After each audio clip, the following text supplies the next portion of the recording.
Hello class!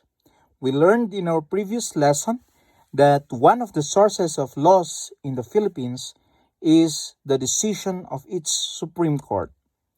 Article 8 of the Civil Code provides that the decision of the Supreme Court forms part of the laws of the land. Hence, reading Supreme Court decisions are essential in our study of obligations and contracts. By reading Supreme Court decisions, we can have a better understanding of the laws. This is because when the Supreme Court decides a case brought before it, the Supreme Court is making a real-life application of our laws. But the decisions of the Supreme Courts are often too long and at times difficult to understand because of the complex issues involved. Thus, one of the survival skills that a student of the law, like yourself, must learn is writing a case digest. A case digest is a written summary of the case. Oftentimes, a case involves several issues. A well-written case digest can serve as your map or compass in navigating the complex web of issues discussed by the court. Digesting will help you in separating one issue from another.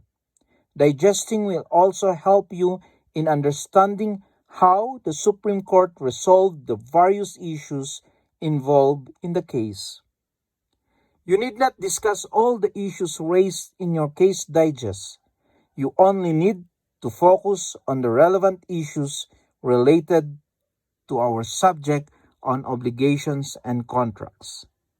Let's now take a look on the format of the case digest. A typical digest consists of 4 parts. First, the caption. Second, the facts. Third, the issue or issues. And fourth, the ruling. Okay, let us look at the parts one by one. First is the caption.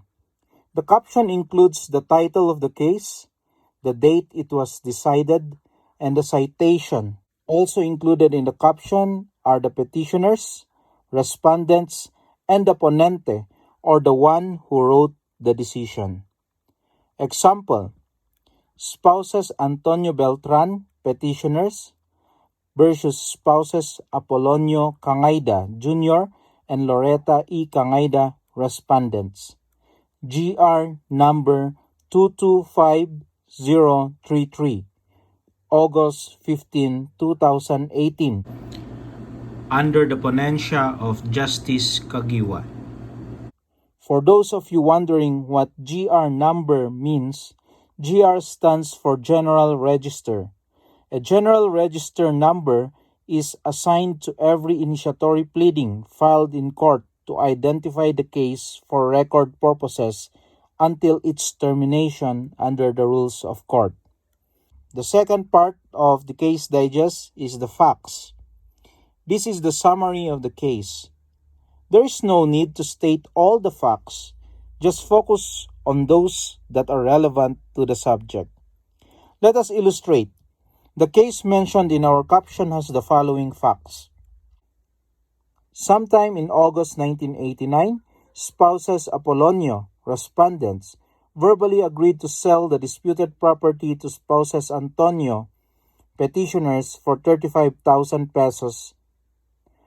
After making an initial payment, petitioners took possession of the disputed property and built their family home thereon. Petitioners subsequently made additional payments which, together with their initial payment, collectively amounted to 29,680 pesos. However, despite respondents' repeated demands, petitioners failed to pay the remaining balance of 5,310 pesos. This prompted respondents to file a case for recovery of possession and damages before the trial court. In their answer, petitioners admitted that they failed to settle their unpaid balance of 5,310 pesos within the period set in the amicable settlement. However, petitioners allege that when they later attempted to tender payment 2 days after said deadline, respondents refused to accept their payment, demanding instead for an additional payment of 50,000 pesos. So these are the relevant facts of the case. Having identified the facts, the next thing to do is to identify the issue or issues. This is the third part of our case digest. Issues are usually framed in the form of questions that are answerable by yes or no. Examples: is the contract valid? Whether or not the contract is valid. Let us illustrate.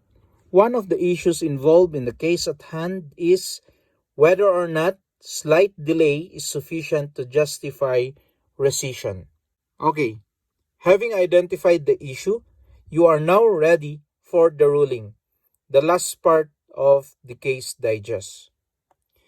The ruling usually starts with a yes or a no.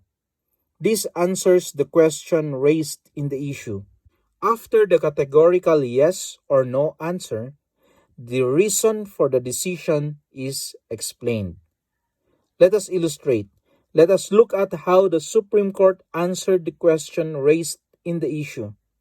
Again, the issue is whether or not slight delay is sufficient to justify rescission. Ruling: no, slight delay is not sufficient to justify rescission. Article 1191 of the Civil Code lays down the remedies that the injured party may resort to in case of breach of a reciprocal obligation, fulfillment of the obligation, or rescission thereof with damages in either case. Thus, in a contract of sale, the vendor's failure to pay the price agreed upon generally constitutes breach and extends to the vendor the right to demand the contract's fulfillment or rescission. It is important to stress, however, that the right of rescission granted to the injured party under Article 1191 is predicated on a breach of faith by the other party who violates the reciprocity between them. Stated otherwise, rescission may not be resorted in the absence of breach of faith.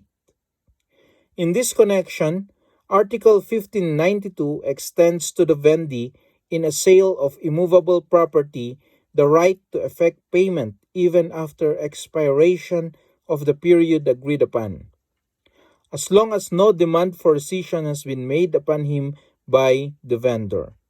The provision states, Article 1592, in the sale of immovable property, even though it may have been stipulated that upon failure to pay the price at the time agreed upon, the rescission of the contract shall of right take place, the vendee may pay, even after the expiration of the period, as long as no demand for rescission of the contract has been made upon him, either judicially or by a notarial act.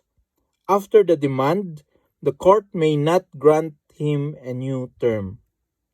A reading of Article 1592 in conjunction with Article 1191 thus suggests that in the absence of any stipulation to the contrary, the vendor's failure to pay within the period agreed upon shall not constitute a breach of faith, so long as payment is made before the vendor demands for rescission, either judicially or by notarial act. Here, petitioners acknowledge that they failed to settle the purchase price of the disputed property in full within the deadline set by the amicable settlement. Nevertheless, the court does not lose sight of the fact that petitioners have already paid more than 3/4 of the purchase price agreed upon. Further, petitioners have constituted their family home on the disputed property in good faith and have lived thereon for 17 years without protest. Now, we are done with the parts of the case digest: the caption, the facts, the issue, and the ruling. One last point.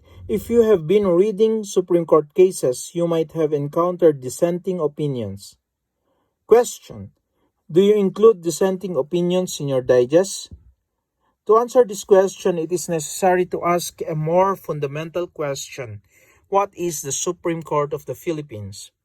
Section 1 of Article 8 of the 1987 Constitution provides, "The judicial power shall be vested in one Supreme Court and in such lower courts as may be established by law." Judicial power includes the duty of the courts of justice to settle actual controversies involving rights which are legally demandable and enforceable, and to determine whether or not there has been a grave abuse of discretion amounting to lack or excess of jurisdiction on the part of any branch or instrumentality of the government. And Section 4 of the Constitution provides for the composition of the Supreme Court. The Supreme Court shall be composed of a Chief Justice and 14 Associate Justices. It may sit en banc or, in its discretion, in division of 3, 5, or 7 members. The Supreme Court is composed of 15 justices. They typically decide based on a majority of votes on cases either en banc, meaning the whole of the court, or by division of up to 3, 5, or 7. However, the actions of these divisions are considered in effect decisions of the same court or tribunal. In other words, a decision of a division is considered the decision of the Supreme Court as a whole. Being a collegiate body, the Supreme Court usually decides a case by way of a majority vote. That decision is considered the majority opinion or the majority decision. This is considered the official decision of the court. Now, we are ready to tackle the topic on dissenting opinion. A dissenting opinion is usually the opinion of a justice who does not agree with the decision of the majority of the Supreme Court. Going back to my first question, do you include dissenting opinions in your digest? The answer is, you don't have to. A dissenting opinion is not considered part of the law of the land. It is the majority opinion or decision that is the decision of the court, and thus form parts of the law of the land. Having said this, serious students of the law might want to include the dissenting opinions in their digest.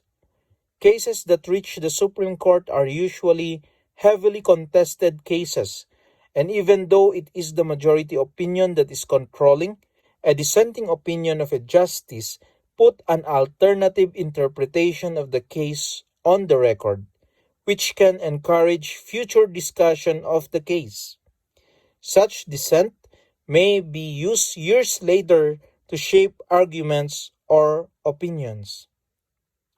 Dissenting opinions don't always lead to the overturning of cases, but at least allow the reasoning behind a justice's vote to be recorded and seen by the public. This ends our discussion on Case Digest. Congratulations! You have learned an important skill in surviving your law course. See you next lesson.